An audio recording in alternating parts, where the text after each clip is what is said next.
It has arrived. Explorer's Guide to Wildemount has finally been released.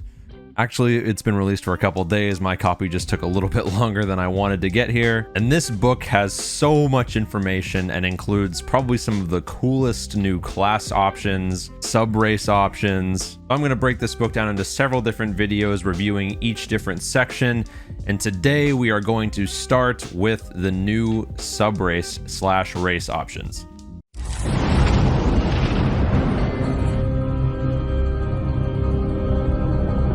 Really quick before we get started, if you enjoyed this video and want to see more reviews that I'm going to be doing on this book, including the new schools of magic, the spells, monsters, classes, etc., be sure to subscribe. And if you want to have a more in-depth conversation on Explorer's Guide to Wildemount or all things D&D, be sure to jump into my Twitch stream. I'm currently streaming every day at the time of recording this video. However, I usually stream every Monday, Wednesday, Saturday. Link to that in the description below. So jumping right in, while you do see that there are a lot of races listed here, a majority of these are just class reprints from already existing material. There are, however, new race options for the elves, the halfling, the dragonborne, and probably my new favorite option of the set, the hollowed one. So jumping right into the first new elf subrace, we have the Pallid elf. Described as a mystical and insightful people with skin as pale as the surface of Exandria's largest moon. For the stats, you get your wisdom score increased by 1. You also gain incisive sense. You have advantage on investigation and insight checks. Now, this ability is probably one of the most powerful of any of these subraces that is listed here, as investigation and insight are two of the most commonly used and game-changing skill checks that can happen in game. So just having advantage on these all the time is fantastic. Next ability is Blessing of the Moonweaver. You know, the light cantrip, which is a little bit of a throwaway. That isn't too important.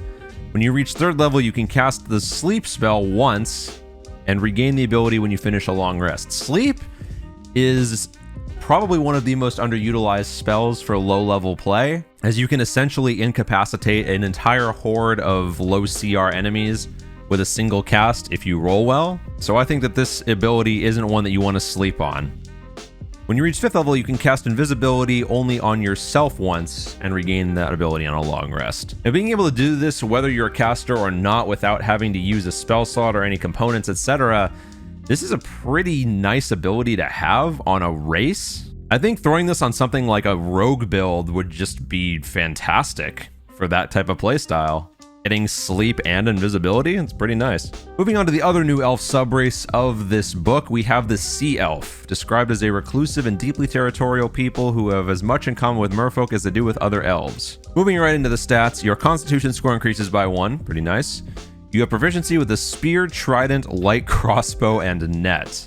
Now, I think this ability is very flavorful more than useful, so I like it. Child of the Sea, you have a swimming speed of 30 feet, and you can breathe air and water.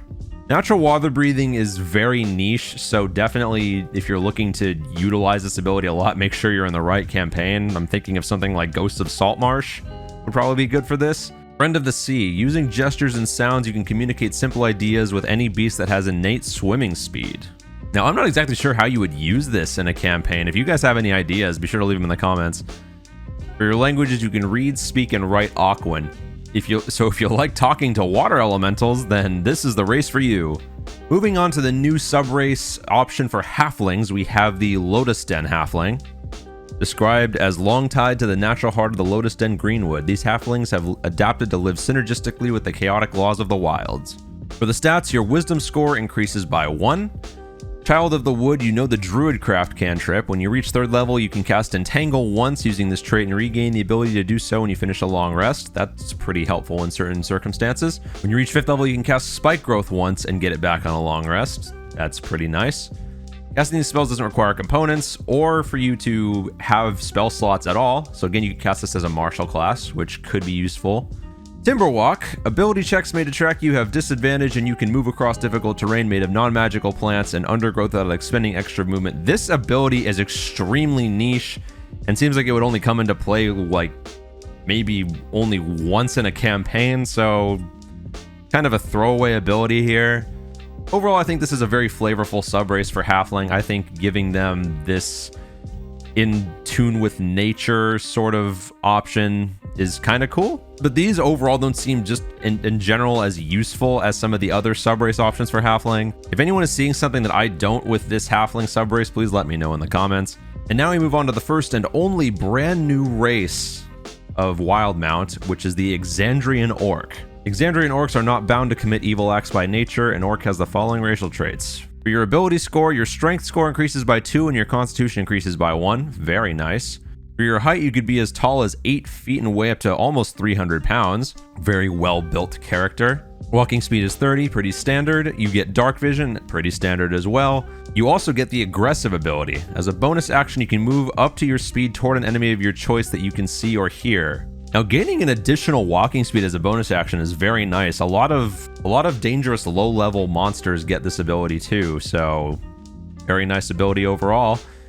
You count as one size larger when determining your carrying capacity. If you play with the variant encumbrance rules, this is nice. Primal Intuition. You have proficiency in 2 skills of your choice from Animal Handling, Insight, Intimidation, Medicine, Perception, and Survival. Now, the 3 most important ones listed here, in my opinion, would be Insight, Perception, and Survival, so being able to just choose these 2 and have 2 catch-alls in your campaign is very nice. For languages, you can speak, read, and write Common and Orcish. Pretty expected there. Overall, I think the Exandrian Orc is a new contender for best strength-based character. Very nice. Moving back over to sub-races, we have 2 new options for the Dragonborne race, and the first one is DraconBlood. Draconbloods possess long tails and a knack for social manipulation. They remember the days when they were once mighty conquerors. So instead of using the PHB stats, you instead would use these ones. For your ability score, your intelligence score increases by 2 and your charisma increases by 1. Very nice for casters. Dark vision, as expected. Forceful presence is the new one here. You can use your understanding of creative diplomacy or intimidation to guide a conversation in your favor. When you make a charisma, intimidation, or persuasion check, you can do so with advantage. Once you use this trait, you can't do so until you finish a long rest. Now, this ability is very helpful when building your character, as you can avoid having to take intimidation or persuasion as one of your trained skills and can instead focus on something else. Used in the proper setting, this is a very powerful ability, and I'm a big fan of this. For the second Dragonborne variant, we have the Ravenite Dragonborne. Ravenites have no tails and a hardy physique. They remember the days when they were slaves to the DraconBlood, as well as when they overthrew their masters. For your ability scores, your strength increases by 2 and your con increases by 1. You get dark vision, pretty standard. Vengeful Assault is the new ability for this one. When you take damage from a creature in range of a weapon you are wielding, you can use your reaction to make an attack against that creature.